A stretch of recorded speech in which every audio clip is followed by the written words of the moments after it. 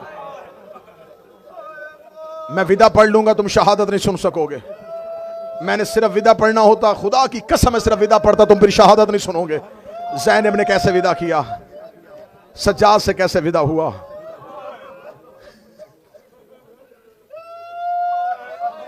ایک ودا پڑھ دیتا ہوں، منت کی ماتم نے ایک ودا پڑھ دیتا ہوں، ایک ودا پڑھ دیتا ہوں. عباس نے ایک ودا کیا ہے علی کی بیٹی کے ساتھ، ایک ودا کیا ہے اپنی بہن رقیہ کے ساتھ. میں بی بی کا ودا پڑھنے لگا ہوں. جب شہزادی کے خیمے کے باہر عباس گئے ہیں، دیکھ کہتا ہے بی بی اللہ کے حوالے تیرا عباس جا رہا ہے. مقتل کہتی ہے زینب نے دونوں ہاتھ اپنے برقعے کے اوپر رکھ لیے، رکھ کے کہنے لگی عباس تو نہیں جا رہا، میری چادر جا رہی ہے، میرا برقع جا رہا ہے، میرا حجاب جا رہا ہے. عباس حسین کہاں ہے؟ آواز آئی مظلوم ٹیلے پہ بیٹھا ہوا ہے. فرمایا عباس تو ہمیشہ نوکر کہلواتا رہا، عباس ہمیشہ دروازے پہ پہرا دیتا رہا. عباس میری ماں نے تیرے اپنے ہاتھوں سے کرتے سیے تھے. عباس زینب تم سے کوئی پوچھنا چاہتی ہے. عباس رو کے جی شہزادی حکم کر. رو کے بی بی خیمے کے پردے کے قریب آئی، رو کے دی عباس اپنا کان پردے کے قریب کر. عباس قریب گیا، بی بی رو کے کہتی مجھے حسین سے شرم آتی ہے. عباس تو میرا خاص بھائی ہے، مجھے صرف اتنا بتا بازار میں چلتے کیسے ہیں، مجھے بتا شرابیوں سے بولتے کیسے ہیں، مجھے بتا خطبے کیسے دیتے.